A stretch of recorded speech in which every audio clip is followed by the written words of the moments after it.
अस्सलाम वालेकुम नाजरीन, उम्मीद करती हूँ कि आप सब लोग खैरियत से होंगे। नाजरीन, जैसे कि आप सब लोग जानते हैं कि डॉक्टर जाकिर नाइक पाकिस्तान में आए थे और उन्होंने पाकिस्तान में दौरा किया और चंद अरसा वो पाकिस्तान में रहे।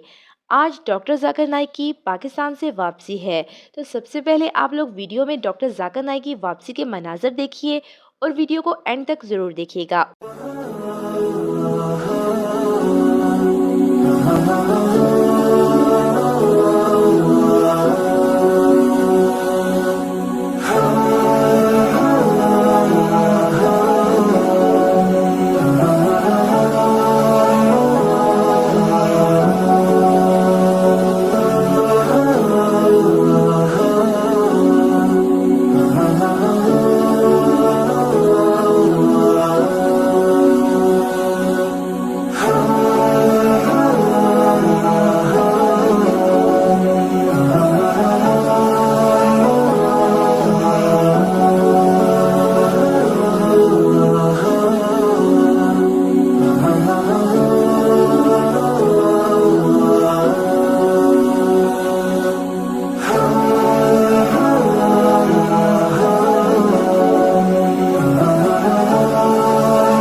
तो नाजरीन, आप लोगों ने वीडियो में डॉक्टर जाकिर नाइक के वापसी के मनाजिर देखे। उम्मीद है कि आप लोगों को वो मनाजिर बहुत अच्छे लगे होंगे। डॉक्टर जाकिर नाइक को बहुत प्रोटोकॉल मिला, जैसे कि एक वजीर आजम को प्रोटोकॉल दिया जाता है। यकीनन डॉक्टर जाकिर नाइक पाकिस्तान से खुश होकर वापस जा रहे हैं। तो नाजरीन, आप लोगों की इस बारे में क्या राय है, कमेंट सेक्शन में हमें ज़रूर बताइएगा। जाने से पहले आपसे रिक्वेस्ट है कि मेरी वीडियो को लाइक और मेरे चैनल को सब्सक्राइब कर दें। तो मिलते हैं नेक्स्ट वीडियो में, तब तक के लिए फ़ी अमान अल्लाह।